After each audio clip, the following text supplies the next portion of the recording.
Kw'izina rya Data n'irya Mwana n'irya Mutima Mweranda, amen. Bene wacu dusangiye ukwemera muri Yezu Kristu, ndabaramukije mw'izina rya Yezu Kristu. Nitugire Kristu dusabikanya ijambo ry'Imana riri muri Bibiliya mu gitabo ca Yakobo ku kigabane cyaho cya 5 kuva ku karongo ka 12 gushika ku karongo ka 20. Ijambo ry'umutwe twisunga riravuga ngo impanuro zo gusozera. Imbere ya byose bene wacu nimureke kurahira, ntimurahirire ijuru canke isi canke yindi ndahiro yose. Ego yanyu nibe ego, oya yanyu nibe oya, kugira ngo ntimutsindwe mu rubanza. Hari urose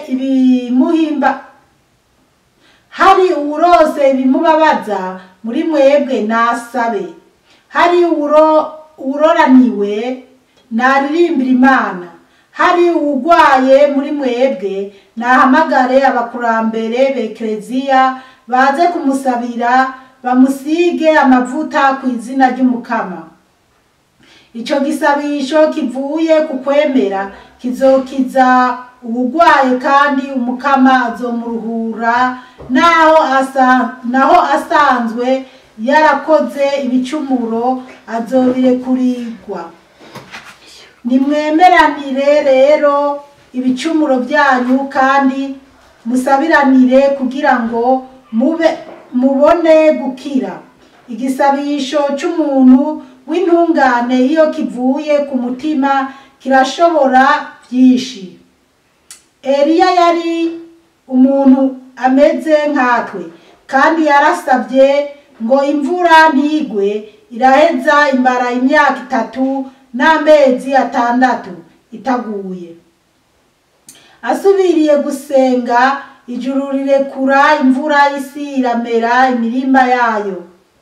Bene wacu, hagize uwuzimira muri mwebwe akava mu nzira y'ukuri, uwundi akamuzimurura, mumenye yuko uwazimuruye umucumuzi mu nzira yazimiriyemo azoba akijije ubuzima bwiwe, kandi azoba azimanganije ibicumuro byinshi. Bene wacu muri Kristu Yezu, iri ni ijambo ry'Imana. Dushimiye Imana, aleluya, amen. Bana b'Imana, igitabo cya Yakobo gifise ibigabane 5, burya ni nkaho turakimaze.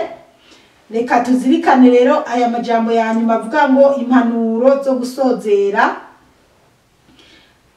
Twumvize impanuro Yakobo aduha. Akajambo ka 12 kavuga ngo imbere ya byose bene wacu nimureke kurahira, ntimurahiriye ijuru canke isi canke yindi ndahiro yose. Yakobo aduhanura atubwira ngo tureke kuza turarahira, ngo ntiturahire ijuru canke ngo turahire isi. Harabari rahira ngo nagatunga mu rutoke kw'ijuru. Niko nanje kera nahora ndahira, kandi benshi bamwe tukabirahira kandi tuzi ko turi no mu mafuti kugira twemegwe ko turi mukuri. Rero atubuza ngo nitukarahira ijuru canke ngo turahire isi. Abandi ngo isi irakamira, ngo isi irakasama imire. Ibyo byose Yakobo arabitubuza kubirahira, ariko aratubwira inama y'ingene tugomba kubigenza. Ego yanyu nibe ego, ego yanyu nibe ego, oya yanyu nibe oya, ngo oya yacu nibe oya. Ego jewe niko navugisha ukuri, ego niko kuri. Uyo naramubonye ariko ariba. Ego rahira, ego ndiko navugisha ukuri, narabibonye. Canke oya mu by'ukuri barambeshe, ivyo bintu ntabyo nakoze, ntabwo ari byo. Rero Yakobo atubwira ko ego ibe ego, oya ibe oya, kugira ngo ntimutsindwe mu rubanza, ngo kugira ntituze dutsindwe mu rubanza. Urumva rero kurahira indahiro zitarizo bidutsindisha mu rubanza. Canke kurahira n'ukuri kw'Imana, hariho indahiro kera nahora nkoresha nk'ubu ntokubakwa no kuzivuga mu kanwa kanje.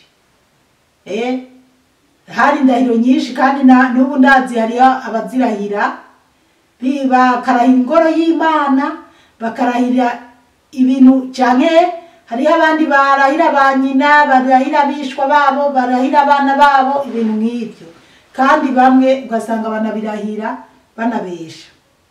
13 hari uronse numubabaza muri mwebwe nasabe ngo muri twebwe hariho ubuhuye n'ikibazo kigeragezo kimubabaza nasabe, gusaba nako nasenge ibikubabaza pfukama nawe utopfukama usenga Imana, kuko gupfukama bisaba abantu bafise ubuzima bwiza. Iyo ugwaye amaguru cyangwa ugwaye gupfukama ntibiba byoroshe, ushobora no kuba wijyamiye mu kireta ugasenga Imana ikakumva, ukicara ugasenga Imana ikakumva. Rero hari urose ibimubabaza muri mwebwe nasabe, hari uroraniwe naririmbira Imana, ngo hariho uroraniwe naririmbira Imana, hariho ubabaye ubudafise bikwiye, ubudafise ibyo kurya asenge asaba Imana, hariho ubufise byose atacyabuze nawe, hari uroraniwe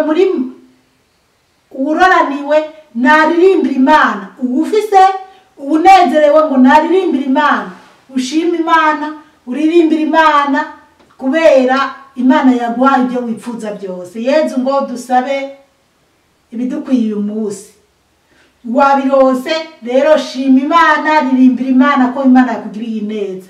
Wowe utabirose nawe ngo senga usabe Imana kugira ejo izoguhe.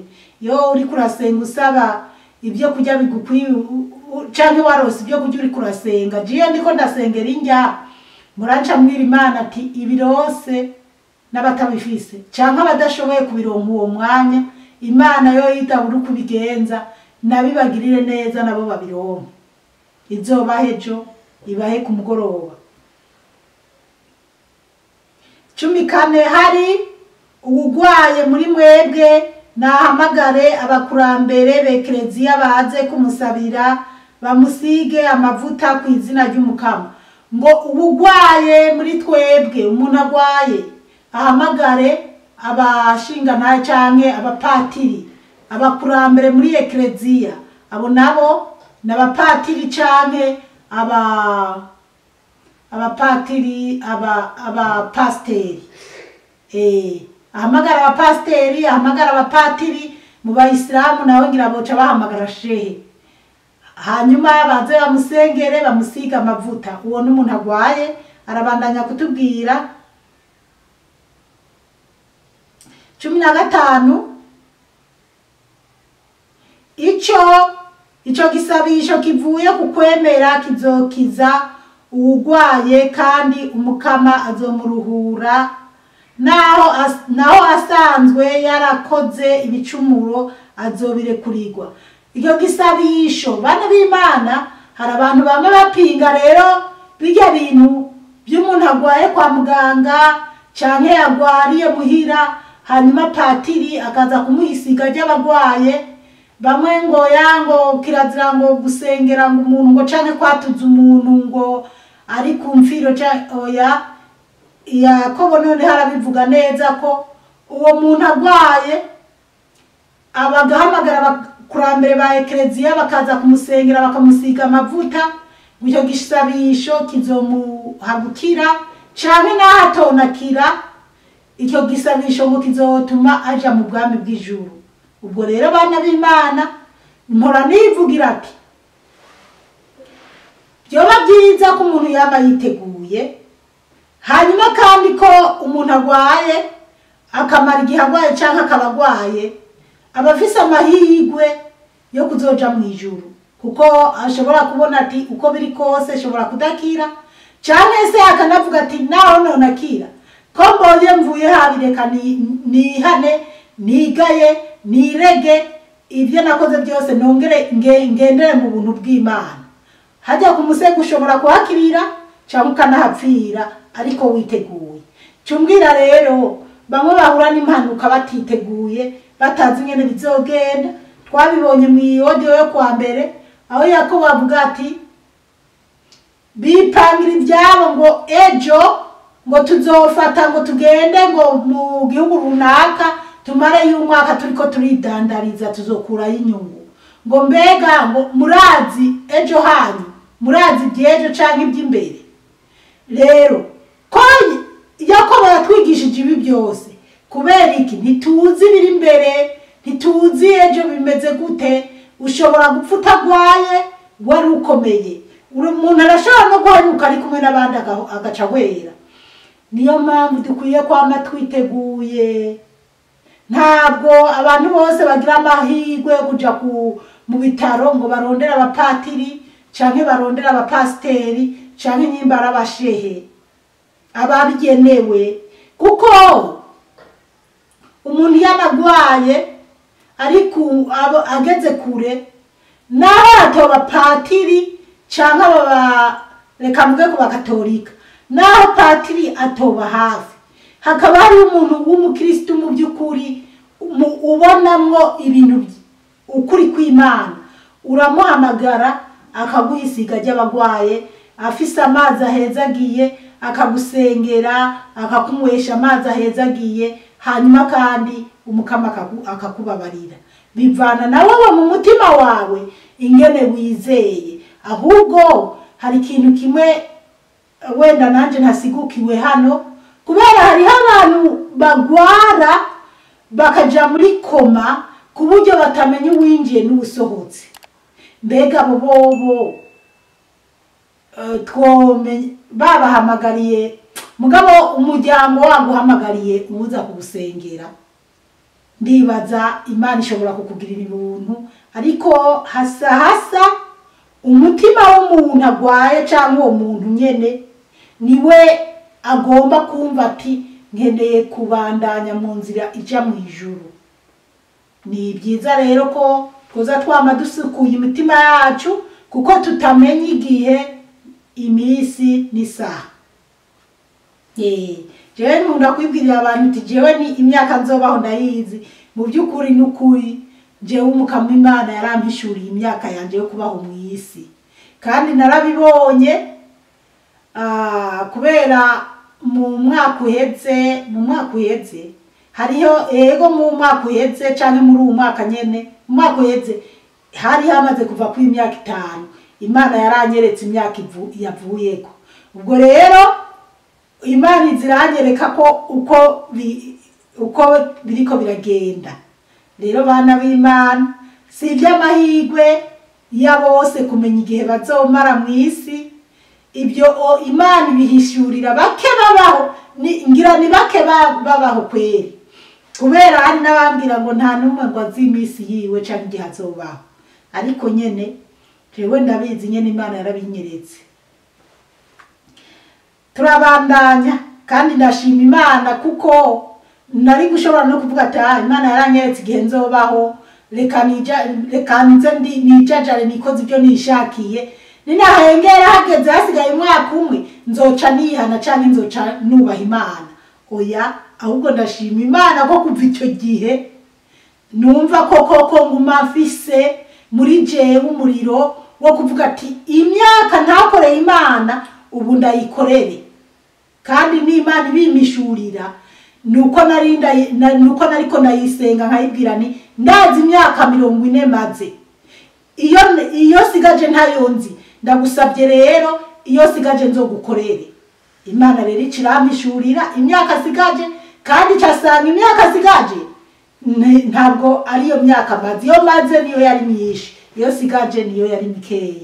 Haleluya, amen, shimwa Mana. Twibandanize 16. Nimwemeranire rero ibicumuro byanyu kandi musabiranire kugira ngo mubone gukira.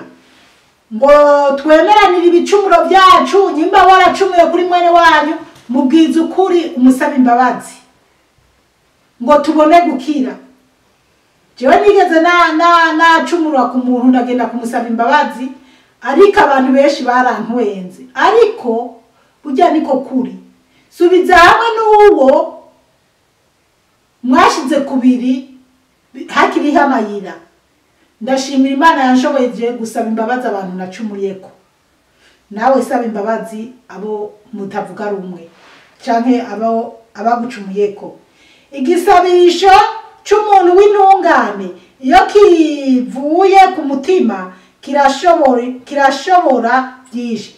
Ngo igisabisho cy'umuntu w'intungane iyo kivuye ku mutima kirashobora byinshi, kiratabara, kirazana amahoro avuye ku Mana. 17 Eliya yari umuntu ameze nkatwe, kandi yarasabye ngo imvura ntigwe. Iraheza imara imyaka 3 n'amezi 6 itaguye. Ngo Eliya yari umuntu nkatwe,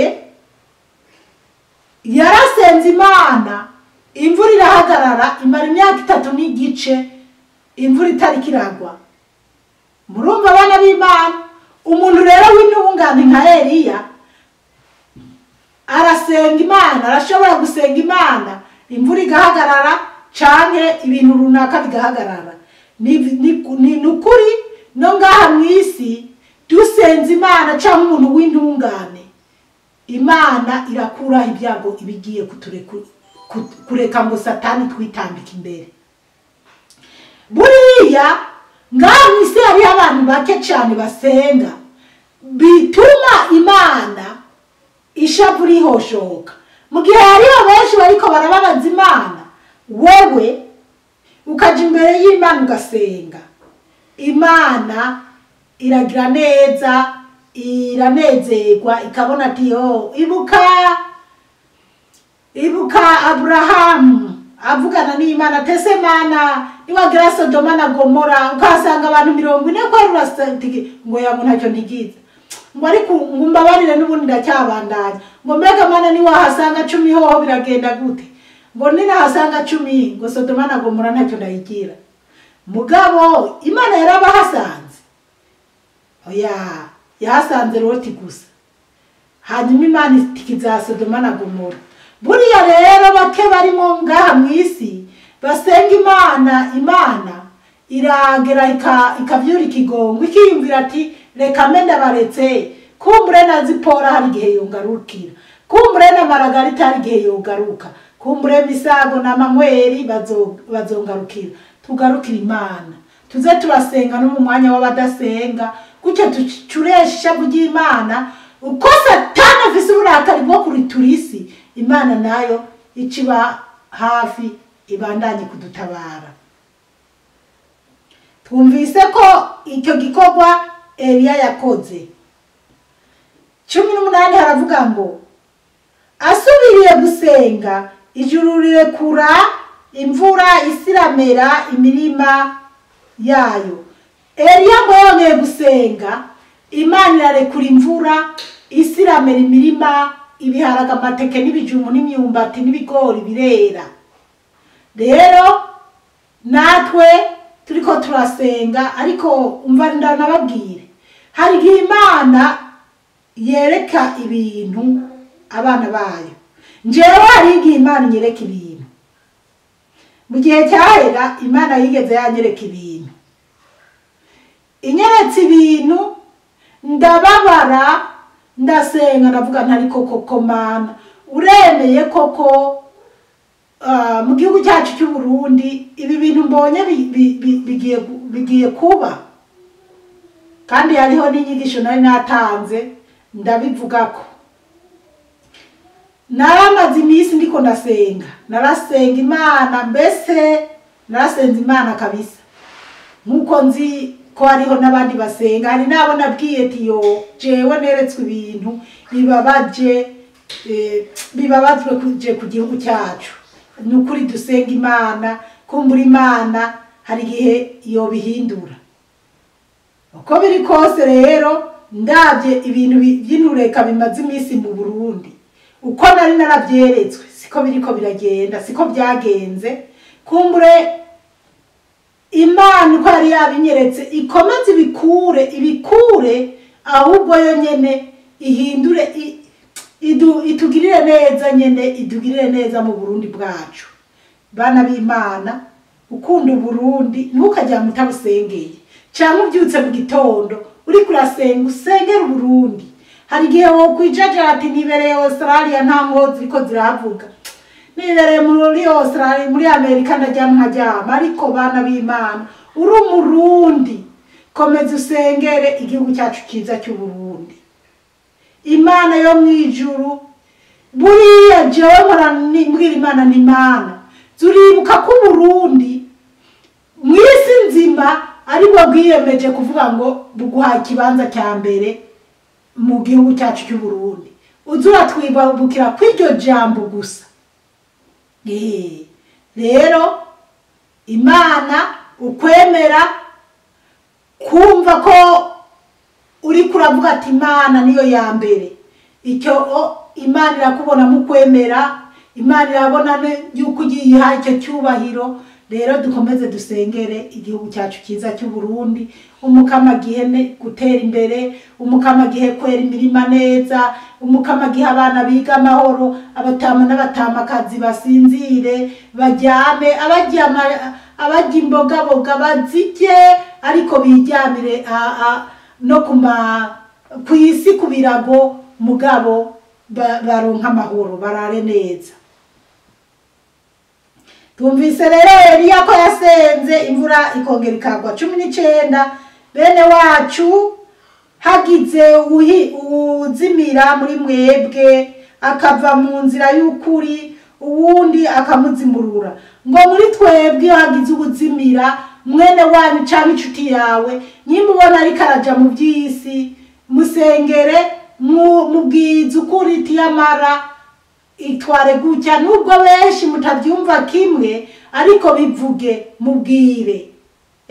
Jewe yandiko ndavuga ibintu bimwe na bimwe bamwe ndazi ko banyanka, ariko hari ibintu mvuga abantu mukanyanka kandi ndiko ndanabivuga ndabirabira mu muryango mubi wacu mu muryango hagati.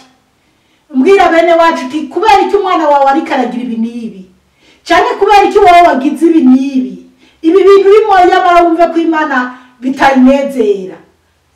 Rero hajyari gihe umuntu avuga ngo mbwire gito cyanje gito cy'uwundi cyumvireho, ntimukashavurire rero kuko hajyari gihe mba niko ndabwira nabo mu muryango wanje hagati cyane mu nzu yanje. 20 aravuga ngo mumenye yuko uwazimuruye umucumuzi mu nzira yazimiriyemo azoba akijije ubuzima bwiwe kandi azoba azimanganije ibicumuro byinshi. Uwuzimuruye mwene wabo cyangwa umugenzi wiwe mu nzira yazimiriyemo ngo azoba azimanganije ibicumuro byinshi. Mwene wanyu wamenye neza ko bariko baramubwira ngo agende gukina amafilime y'urukozasoni, mubwire ati sha uri kuraja mu mafilime y'urukozasoni kandi amafilime y'urukozasoni mu by'ukuri abakinyi b'amafilime bamwe muri bo barakina ibintu canke baravuga ibintu canke ugasanga benshi bariko bararahira n'izina ry'Imana bimwe Imana itubuza ugasanga bariko barabicumuriramo. N'abandi bakina amafilime ukabona ifilime ariko arakina niri kirigisha abantu, niri kirerekana abantu ati kuba umugome si byiza birangira ugiye mu gasho. Iyo umubwiye ati rero bijya bintu urimo si byiza uba uri kuramugarurira ubuzima. Canke abandi bamubwiye uramenye ko bariko baramukwegera murantekereza ukuntu wari umuntu yigeze kumbwira ngene bagenzi be bamubwiye ati rondera gura amagi 6 ucuza ugure nyimba ni icupa ry'amazi ukuntu ucuza tukwereka iyo tuza guhigira ubutunzi, tukwereka igituma twebwe tudandaza bikagenda. Ariko nyuma nyawundi yarabimbwiye ndamubwira ati reka uzokwisanga uri kuzimu kwa Satani, ati burya bo baramaze gusinya na Satani. Kandi nyuma yambwiye ati nukuri warampanuye ibyo bijya wambwiye niko kuri, ati burya nanje niko ndaraba bajya abantu kweri si abantu b'amahoro. rero kwa satani baragushorerayo nta bindi bindi atari ukwica atari iyo bibuze uwo bitwara bica bitwara wewe.